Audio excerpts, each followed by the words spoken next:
24 মই বৰ্তমান উপস্থিত আছোঁ ধুবুৰীৰ ধৰ্মশালা PHC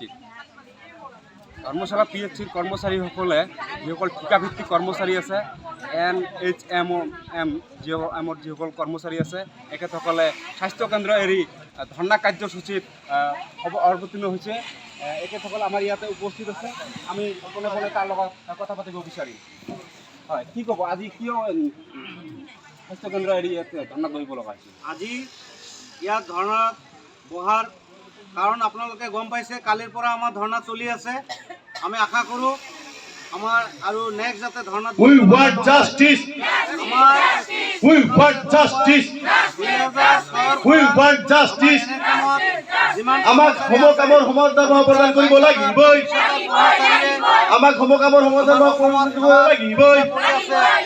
আমাক সমকামৰ সমাধান প্ৰদান কৰিব লাগিবই। ৰাইজ আছে তেখেতৰ প্ৰতি আমি এনআইএমৰ কৰ্মচাৰীখিনিক স্থায়ী হিচাপে ঘোষণা কৰিব লাগিবই। Morning We want justice. গোটেই দিনে ৰাতি NHM জিন্দাবাদ। চৰকাৰৰ লগত আঠা জিন্দাবাদ। ধুনীয়াকৈ কৰি আছো। আমাৰ দাবী, আমাৰ দাবী। We want justice. We want justice. প্ৰেক্ষাপটত অজিত ভূঞা ডাঙৰীয়া তেখেতৰ লগত এটা আমাৰ প্ৰেক্ষাপট যিটো কৰিছিলে তেখেতে আমাক কৈছিলে যে যেতিয়া আমাৰ চৰকাৰ আহিব তেতিয়া আমি ফাৰ্ষ্ট কেবিনেটত আপোনালোকক আমি সময়ক্ৰমে পৰ্যায়ক্ৰমে মানে স্থায়ীকৰণ কৰিম আৰু যেতিয়ালৈকে আমি স্থায়ীকৰণ কৰোঁতে অলপ লেট হয় তেতিয়ালৈকে আমি 7 পে'ৰ আওতাত আমি দৰমহা দিম আৰু যিমান বেলেগ কৰ্মচাৰীসকলে বেলেগ যিমান মানে সা সুবিধা চৰকাৰী পায় আপোনালোকে পাব, যেনেকুৱা লোন ফেচিলিটি, তাৰপিছত ডেথ বেনিফিট, তাৰপিছত হেল্থ ইঞ্চুৰেঞ্চ, এনেকুৱা আৰু যিমান আমাৰ ফেচিলিটিছ আছে। আমাৰ দাবী এই মানে 4টা। প্ৰথমতে আমাৰ যিমান কৰ্মচাৰী আছে আমাৰ NHMৰ নিয়মীয়াকৰণ কৰিব লাগে, পাৰ্মানেণ্ট কৰিব লাগে, এইটোৱে আমাৰ ফাৰ্ষ্ট দাবী। আৰু যদি কেতিয়াবা অলপ দেৰি হয় তেতিয়ালৈকে আমাৰ 7 পে' স্কেলত আমাৰ দৰমহা দিব লাগে। আজি আমি 2006ৰ পৰা কাম কৰি আছে একেটা টেবুলত।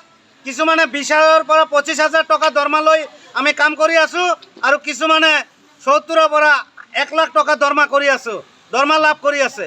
কিন্তু এইটো বৈষম্য, এইটো হ'বই নোৱাৰে। কাৰণ আমি ৰাইজৰ কাৰণে দিনে ৰাতি কষ্ট কৰি আছোঁ।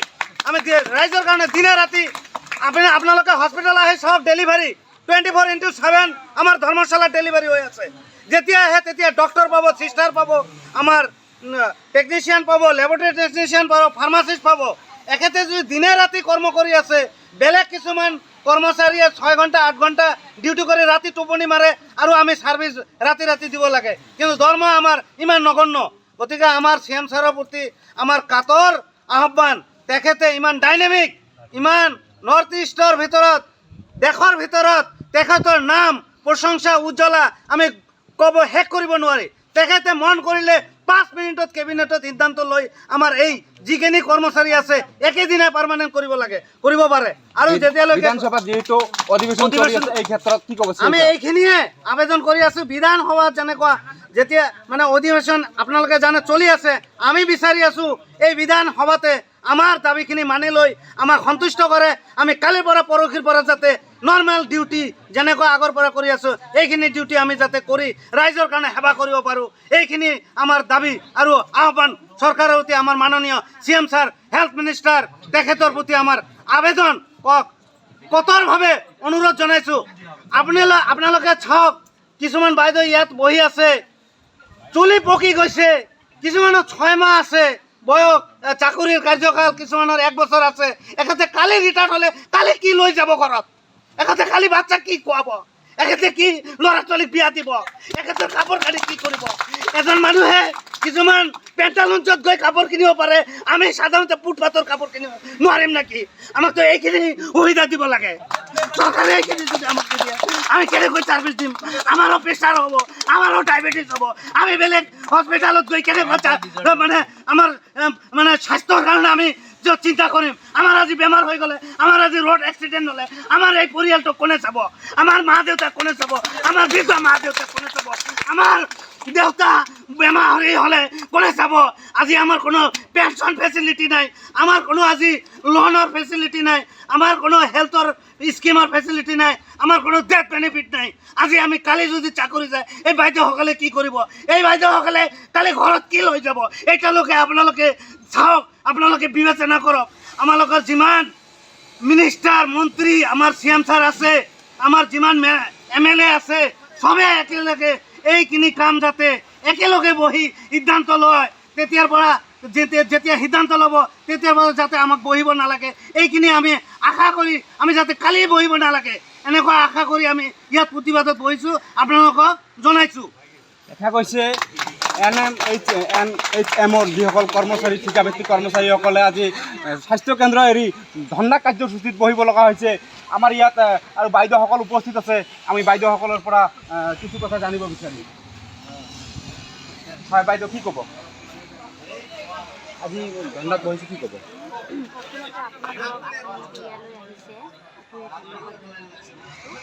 কাৰণ আমালোকৰ চাৰিটা দাবী আছে প্ৰথমতে হৈছে যে আমাৰ চাকৰিটো নিয়মীয়াকৰণ কৰিব লাগে আৰু যেতিয়ালৈকে নিয়মীয়াকৰণ নহয় তেতিয়ালৈকে আমাক 7 স্কেলত দৰমহা দিব লাগে আৰু আমাৰ সমান কামৰ বাবে সমান মানে কি দৰমহা দিব লাগে আৰু আমালোকৰ যিটো মানে কি যেনেকুৱা মানে কি ৰেগুলাৰ মানে কি পায় ৰেগুলাৰ ষ্টাফে পায় মানে সা সুবিধা যেনেকুৱা পেঞ্চন লোন সেইবিলাক আমাক চবেই দিব লাগে আমালোকৰ মানে কি বাচ্ছা কাটা যে মানুহ কৰিম মানে সেইটোৰে আমাৰ অসুবিধা হৈছে যিমান দৰমহা দিয়ে সেইটোত আমাক একোৱেই নহয় মানে এনেকুৱা হৈ গৈছে মানে কি আমি মানে কাম কৰি আছোঁ ঠিকে কিন্তু কামৰ হিচাপত কাম কিন্তু আমি মানে কি আমাৰ বাচ্চাক যে আমি মানে কি ভাল স্কুলত কিমান পায় বৰ্তমান দৰমহা কিমান পায় মই 22,000 টকা পাওঁ CM ছাৰক কি ক'ব এই বৰ্তমান অধিৱেশন চলি আছে কি ক'ব বৰ্তমান মুখ্যমন্ত্ৰী ডাঙৰীয়াক মোৰ এইটোৱে অনুৰোধ যাতে মুখ্যমন্ত্ৰী ডাঙৰীয়া আমাৰ NSM কৰ্মীসকলক স্থায়ীকৰণ কৰে নিয়মীয়াকৰণ কৰিবলৈ মানে কি আমাৰ যাতে 7 পে কমিশ্যনত দৰমহা দিয়ে যাতে আমাৰ ফালে অলপ চকু দি চায় যাতে আমি ইমান কষ্ট কৰি দিন ৰাতি একেটা কৰি কেনে আমি মানে কি ডিউটি কৰি আছোঁ আজি যদি আমি হঠাতে কিবা এটা হৈ যায় আমাৰ পৰিয়ালততো নাইয়ে নাই আমি যে এটা ভাল ট্ৰিটমেণ্টৰ কাৰণে যে ক'ৰবাত যাম সেইটোৰো আমাৰ কোনো সুবিধাই নাই আপোনালোকেতো মানে কি যিমান আমাৰ NSM ষ্টাফে আছে চবৰে মানে বিৰাট কষ্ট কৰি এই ক'ভিডত ডিউটি যেতিয়া ক'ভিডত মানে ডিউটি কৰিছোঁ যেতিয়া ক'ভিডত ডিউটিবিলাক কৰি কিনে ঘৰত গৈছোঁ তেতিয়া মানে কি মনত এটা ভাৱ আছিল যে মই নেকি ক'ভিডটো লৈ আহিলোঁ আৰু ঘৰত চবকে দিলোঁ নেকি কিন্তু এতিয়ালৈকে মানে কি আমালোকে যে এটা কৈছিল যে ক'ভিডত তোমালোকক এটা কিবা দিয়া হ'ব কিন্তু আজিলৈকে আমি একোৱেই নাপালোঁ খালি ডিউটি কৰিয়ে আছোঁ মানে এনেকুৱা অৱস্থাত হৈ গৈছে